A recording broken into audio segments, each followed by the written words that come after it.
3, 2, 1. Here we go!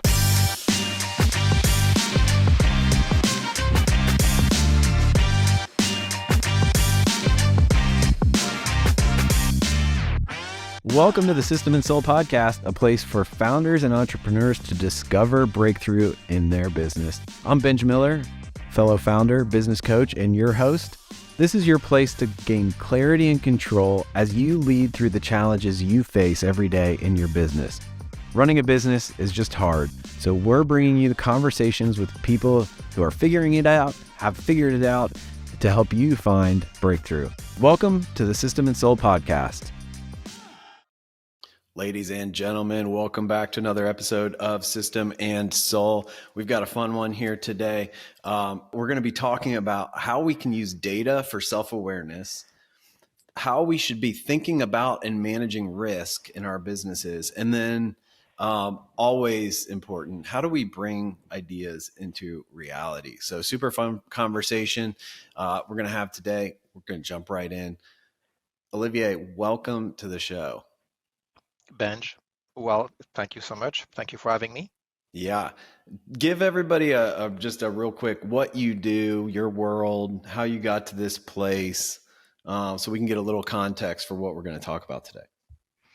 Of course, I define myself as a transformation coach. I help leaders, I help organizations go from, I like to say, point A to point B, change from X to Y, no matter how they define that journey. I've been a consultant for nearly all of my life, but not all of it. And we can talk about the part that wasn't consulting. I used to work in a very large management consulting firm as a sort of a hardcore operations consultant. And over the past couple of years, I've created my own consultancy, and I'm much more focused on leadership and organizational transformation.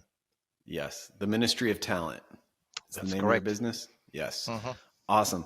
So on a right turn here, tell us something about you, interesting fact that we can't Google.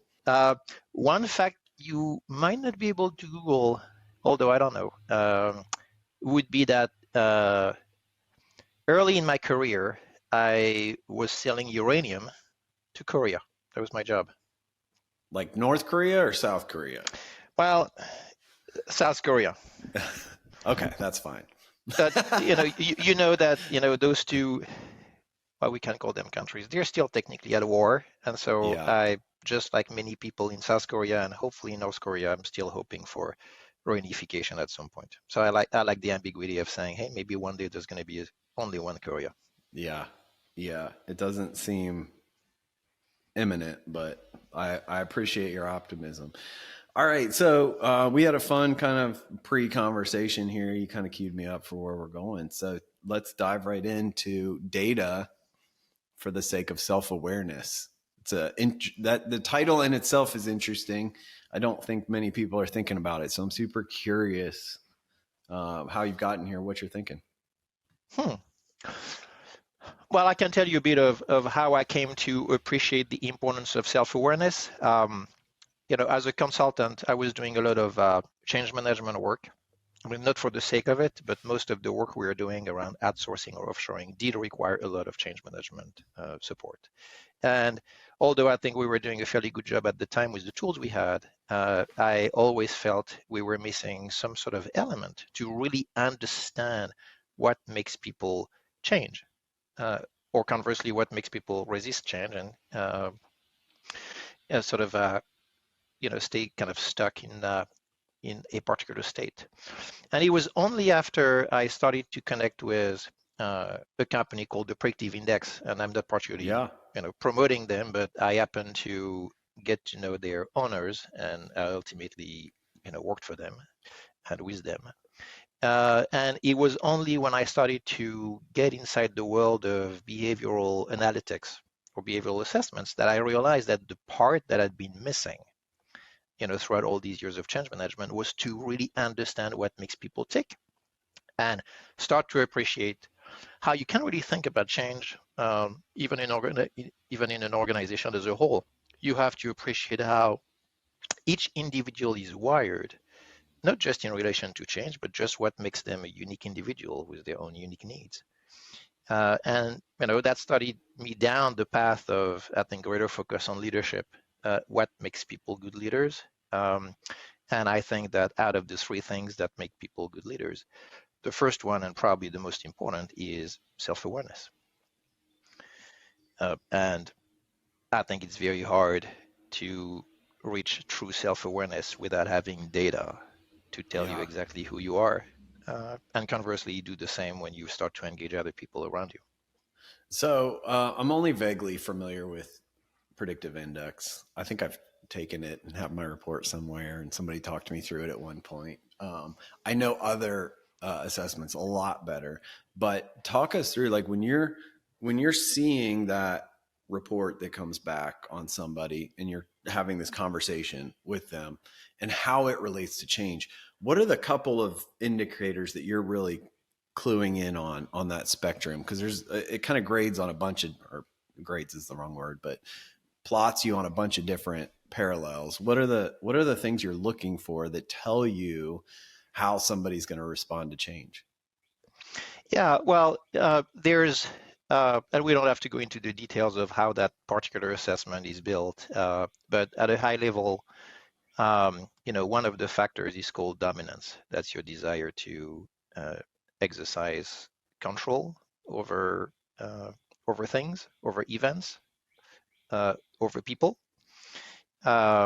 People who have higher dominance tend to be people who are pursuing their own vision and ideas. In many ways, the opposite of that state tends to be people who are very collaborative. They're going to want to involve a lot of people to get to a consensus. So even if ultimately their ideas don't win, they're fine because they're valuing consensus. But Yeah. if you're high on that spectrum, you're gonna want to pursue your own ambition objectives. You're going to be very sort of self-confident in your desires and wants, and that makes people typically more change agents because they're willing to do whatever it takes to reach their vision. They're change agents as long as the change is the one that they want, right? Yeah, yeah. And so that's one factor, dominance. Another factor is called patience. And patience expresses itself not just through the pace at which people like to work. So some people like to work in a steady environment. They like Yeah. to be in an environment that's familiar. They kind of predict it. Conversely, you have people who actually enjoy variety. They don't like things that are always the same, and they don't like things that unfold at a slow pace. And I'm, giving you really broad Yeah. brushes, Yeah. broad strokes. But people who tend to be lower on patience are also people who like change because that's a way for them to feed this constant need for something different, exciting. Uh, and finally, you have a factor called formality, which is the need to conform to structure and processes and rules. So unsurprisingly, people who tend to rate lower on that factor are people who actually don't like structure and rules. So they Yeah. tend to be people who are, bigger thinkers, people who don't like to be encumbered by tradition. And so also those people tend to nearly naturally be more curious about how you can do things differently. Is it, in your years doing that, we're going on a bit of a tangent and deep dive, but in your years doing this work, do you see that most leaders, when you're working with like a leader, a founder of an organization, CEO, they're very high on all three of those, Yeah, high dominance, don't really want structure, don't have a lot of yeah. patience. Are we stereotyping where we might be able to look at somebody's predictive index and be like, yeah, they're probably in charge? So I think this conversation is going to land me in trouble. And maybe That's okay. I'm fine with that. probably you too, Benj. I'm okay with that And too. and here is why it's a tricky discussion. And that's because actually 2 weeks ago, I was helping the board of a very large organization find their next CEO. So we had to have exactly the conversation we had 2 minutes ago, which is what defines a good CEO for this organization. And so the bottom line is when you look at profiles, what I call profile, which is the behavioral makeup of leaders and CEOs, there is a type of pattern that tends to be more prevalent. Now, where's the cause and effect of it? Is that, are these people naturally born leaders, or are we, over time create this sort of expectation that to be a great leader, you have to have this particular pattern? But as you guessed, when you look on aggregate, and one of my colleagues, Laura Caton's done this analysis over 150 CEOs with whom she worked recently. You tend to have high dominance people, right? People who want to pursue their vision.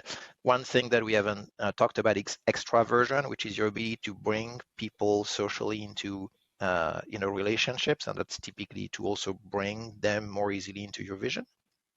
So leaders or CEOs tend to be high dominance. They tend to have relatively high extraversion. They tend to have low patience for the reason we've talked about, and reasonably low formality, although that factor can vary depending on the industries. So there's a pattern that seems to be more prevalent. I wouldn't say more successful, but more prevalent.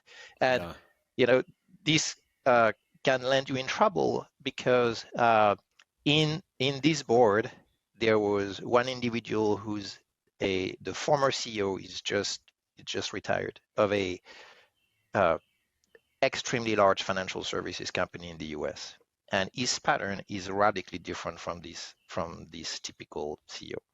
And so he was kind of gently taunting us, saying, well, looks like I did a good job, and yet I'm not at all looking like the person he's describing. So all this to say, of course, there's multiple paths to success. Absolutely. I'm only saying that when you look at the data from a frequency standpoint, one pattern seems to be more more frequent in leadership roles. Yeah. When this new awareness comes in, let's take two examples. One is, you're working with a leader and the profile just pegs exactly what you're saying. What are you encouraging them to do in terms of like, all right, here's some data for self-awareness. What's the next step? What's the thought pattern change, the behavior change that you're kind of encouraging to be that next phase? Well, at this stage, I think we can bring the two other elements that I think make a good leader. Like the first one is self-awareness, clearly. The second one is to have equally good awareness of others. And the third one is to know your goals. What are you trying to achieve? And I'm bringing those two because, to answer your question, the work you can do once somebody knows themselves, first you have to help them understand what job, and I'm using the word job loosely, right? But what's their mandate, what their, what goals and objectives and form of success are they accountable for? Because then you can actually define that success in behavioral terms too, which is something that I think not many platforms do. You can literally say, all right, let's say you're highly innovative, early stage startup. All your bets will be about innovation, quick time to market, breaking rules, doing things that people have never done before. You can translate those goals into a particular type of behaviors. That's going to be risk-taking. They're going to be fast-paced. That's not being overly analytical because you're going to trust a small number of data to move forward. So the first step in coaching, if you will, or maybe working beyond self-awareness, is to help people appreciate how in tune or how disconnected from the behavior that they should have to be totally aligned with the type of goals they're pursuing. And the higher you are, I think, in an organization, you rarely see you rarely see wide gaps because people have grown through an organization or they've been hired with a sort of kind of an assumption that they are relatively close to the type of goals that they need to fulfill or reach. But there's always a gap. And a good leader appreciates who they are and maybe what they need to do differently to totally map to the sort of goals that they need Yeah. to pursue. I love that. And those first two resonate with our what we talk about leadership all the time and the model that we use at System and Soul. It aligns perfectly. That third one is so critical. We don't put it in the same bucket with the first two, but I will tell you that in working with leaders, what I've seen is that we're really good at putting the collective goals on the board for the whole organization to go hit. But to answer the question, what do we really want, is one of the hardest questions for leaders to wrestle down and put something really clear onto a piece of paper. Because if they could do that, then they could accomplish it, right? Yep. But we often are out there grinding, and we don't have a clear picture of what success looks like. Yeah, and I think System and Soul does a very good job breaking down the development of those goals in a way that's simple. Typically, we intervene at a stage where the goals have already been somewhat defined. In the example I gave of this board I sort of worked with 2 weeks ago, he had kind of I would call that a loose consensus or alignment, but they hadn't really put, words. And once you put words, you have to be specific. It's one word, it's not the other one. Yeah. So there was a bit of alignment here. We rarely do kind of full-fledged, goal setting kind of work, but it's conceivable that sometimes it'd be useful. Yeah. All right. Thanks for the System and Soul endorsement. What the thinking and managing risk as a leader? You've got a unique point of view on that. Well, I have born out of experience, but also born out of the work I'm doing with leaders. The experience comes from the fact that, and we might have talked about this in our previous conversation, Benj, but in my last few years in the management consulting firm I was working with, I created and set up our security and business continuity infrastructure. So as the firm was pretty large, I think we have about 5,000 people, and at the time it was about $1 billion in revenues. And as the firm was growing and was growing globally, it was really a global firm, we started to realize that we had some exposure to a number of risks, one of which was physical risk to our consultants, some of them, working or traveling through, high risk areas or sometimes straight, war zones. And also other types of risk around infrastructure, vulnerability, and, just maybe lack of awareness about risks. So I helped set up and run for a year or two this model, and it forced me to think hard about what risk is and how you can manage risk proactively. We had a couple of tough situations. It was the time, so I'm French, as you noted earlier, and that was the time of the terrorist attacks in Paris in 15. So we had to track our people. We had kind of tough situation. We had accidents in the Middle East and all sorts of weird things. I think the funniest one was a call I got at 3 a.m. from our security organization. They said, we have an incident in the Middle East. I was like, what is it? And they said, well, I'm going to connect you with the team and stuff. And they say, well, we have a victim in, I think it was Dubai, although I can't quite remember whether there was there. And they say, well, this person broke their ankle. I was like, okay, because in some parts of the world, you have to think about how you're going to evacuate people and treat them. And they say, oh, okay, was that a car accident or a bicycle accident or anything? They said, no, he was skiing. And I was like, so skiing in Dubai, correct? I got the facts right. They said, yeah. And then I discovered they have those kind of covered indoors skiing facilities, even though it's like blazing hot outside. So anyway, that was maybe the lighter incident I had to manage over those years. But one thing I realized was that you can manage risk by through planning. And that's also something that connects to self-awareness. Maybe we'll have a chance to talk about this. And one of my favorite ways to do planning is to run scenarios and say, you bring a team of people who will be accountable for whatever decision needs to be made. And you walk them through maybe the most nightmarish scenario you can think about. Even if it's something that is only remotely possible, people learn a lot from seeing themselves exposed to really, really dire situations. And unmistakably, every time I run the scenarios, and I've done this a few times. One of the time was with the entire leadership team of this firm, including the CEOs. And you quickly see that as the pace of the scenario and as the severity of the event increases, people kind of tend to unravel a bit. And when I say unravel, and I looked into the psychology of it, afterwards, unravel means that when you want to make sound, informed decision, you will use your prefrontal cortex in your brain, which is the seat of judgment and curiosity and calm, patience, empathy.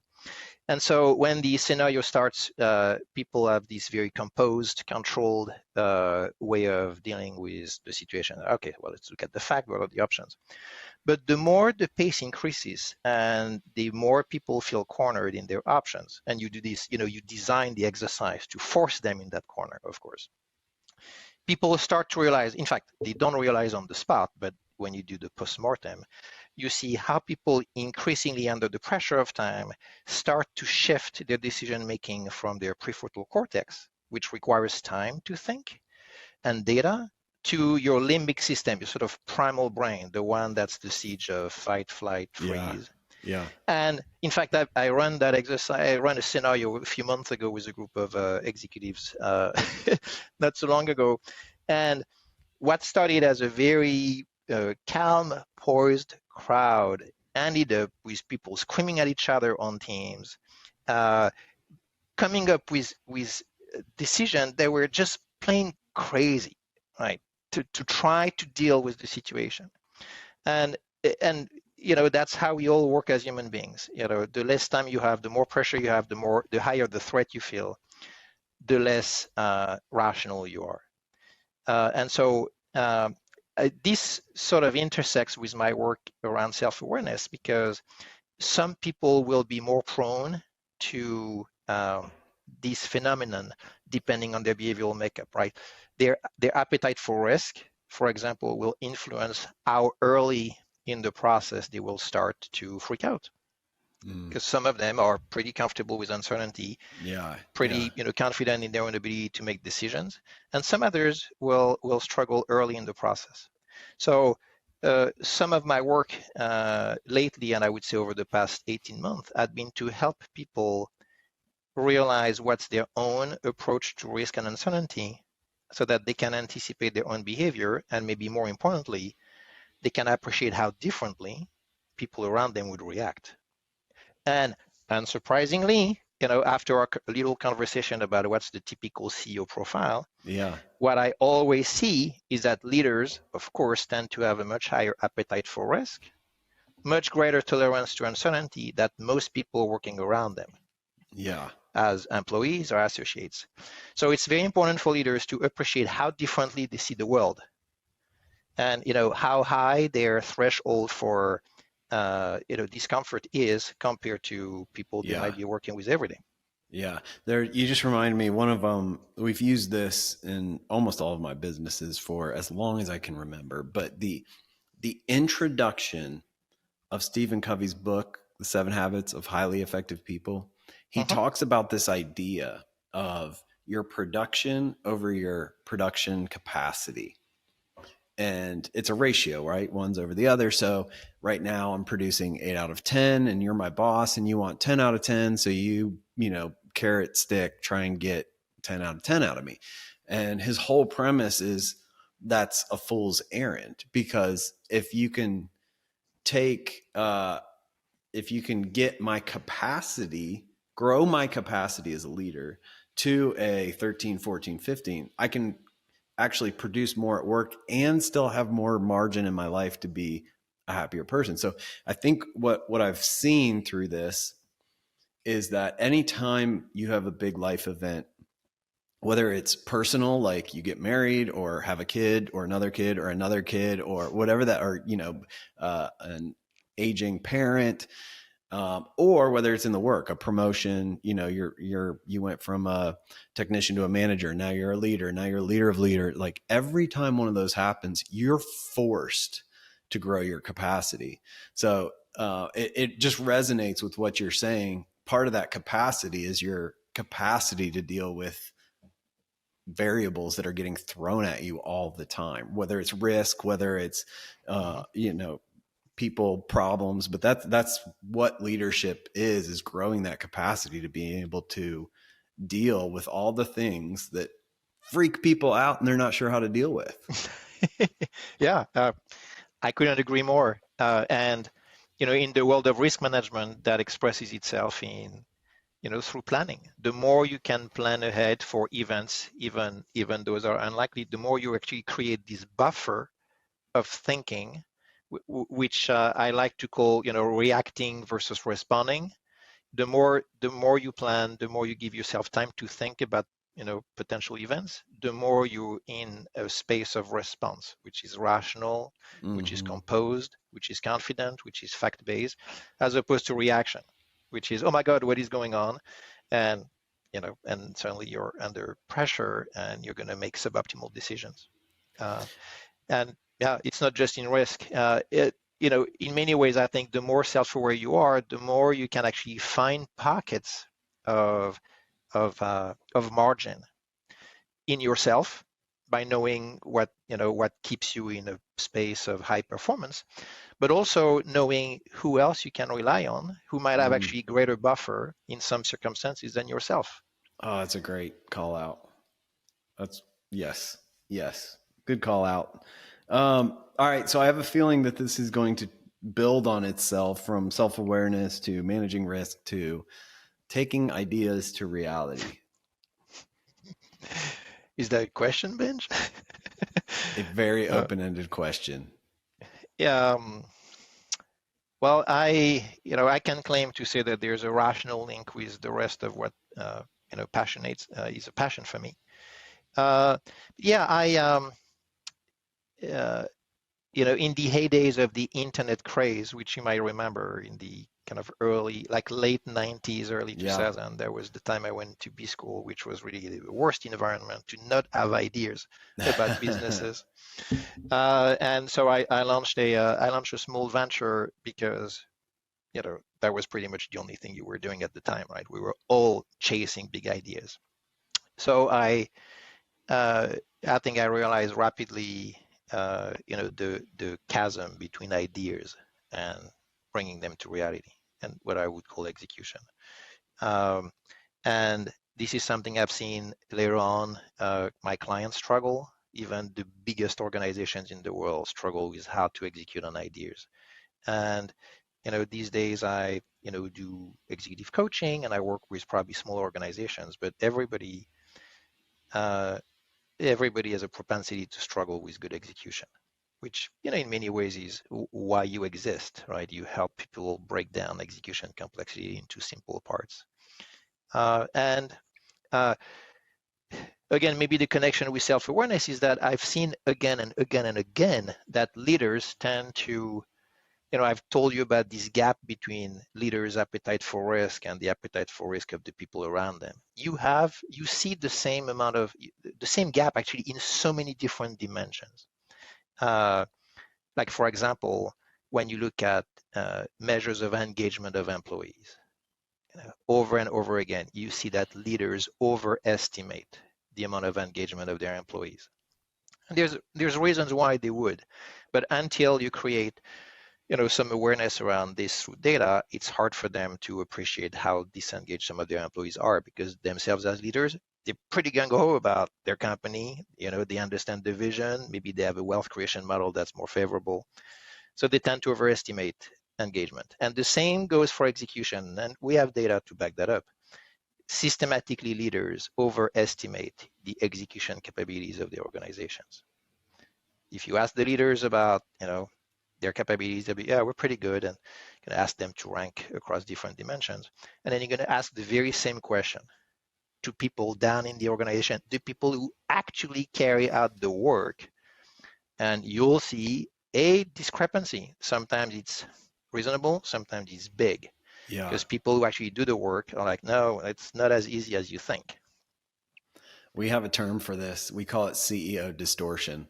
And Yeah. CEO might not be right because it happens at a lot of different levels, and it's the leader's distortion, but we call it CEO distortion. And that is that they either see their world through some very rose colored glasses, or they're the pessimist and nothing's as good as it actually is. So whether they are positive, I agree with you most of the time, great leaders are probably overly optimistic, but one way or the other, they've got a distortion, whether it's 1% or 90%, they've got some distortion from reality. So I love the idea of I guess we've touched on the topic of data for self-awareness, but really, data for feedback and decision-making, but for that self-awareness piece to measure that distortion's really awesome. To measure the gaps that you're talking about with people and their self-awareness and their risk tolerance and their ability to capture new ideas and put a plan together. That makes a ton of sense. That was not a question. That was a ramble. Well, I'll still react to it though, because you make me, just to put maybe some nuance into this. I don't imply that, leaders should feel held back by how much execution capability there is in their organization. Not at all. In fact, you used the word distortion. Steve Jobs was famous for his reality distortion field. He was seeing things that were beyond the capacity of the organization at the time. And that's how he created amazing things. In fact, if you go to Harvard Business School, they'll tell you that the definition of entrepreneurship is to have a vision that's beyond the capacities at hand. I call that a dreamer. Yeah, well, so a dreamer lives in the world of distortion, right? They're constantly beyond what's possible. So I'm not saying that leaders shouldn't pursue those dreams. I'm just saying you have to have some awareness of how big that gap between your vision and what you can execute is, because then you can do something about it. Yeah. I didn't mean to jump in there. I have a little soapbox thing. I think an entrepreneur, the second piece of that is, and puts their own resources at risk to see that come true. That's what separates the dreamers from the entrepreneurs. Right. Yeah. Well said. Dude, I knew this would be fun hanging out and would go super fast. You're fascinating the first time I met you and again today. So this it's going to give everybody a lot of food for thought and things to chew on. What's I'm going to put you on the spot, but like, what's one just walking away practical thing that people should do to try and level up in one of these three areas? Well, I'm not going to tell you anything that's partially thought-provoking. I'll just say, know yourself, and you can know yourself through different ways. You can go on predictiveindex.com, and I think for free you can do your own assessment. Last year I discovered positive intelligence from Shirzad Chamine, which has been a bit of a life-changing experience for me. Yeah, that's another way. I'm in one of his cohorts right now. Are you? Fantastic. Yeah. How do you like it? Oh man, I'm not sure I'm willing to put all that on the podcast.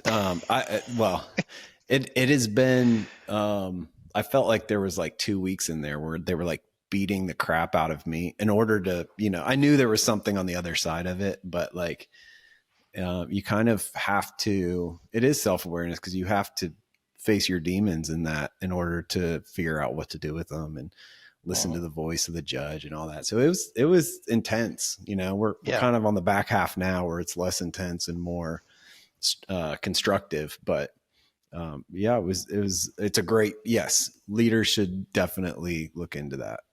Yeah. Yeah, for your listeners, I think it can be, I wouldn't say traumatic because it's a big word, but Yeah. you use the word intense. That's an intense experience.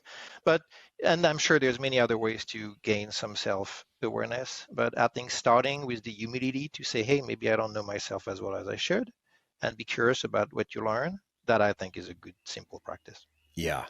Yeah. I like both those as tangible next steps. So, hey, where can people find out about you and the Ministry of Talent? The best is to probably go to LinkedIn and look me up. All And right. from there, they'll see different strands. All right. Olivier Aries, we'll put the link in the show notes. Thanks for hanging out with us. System and Soul, we'll see you back next time for another episode of System and Soul.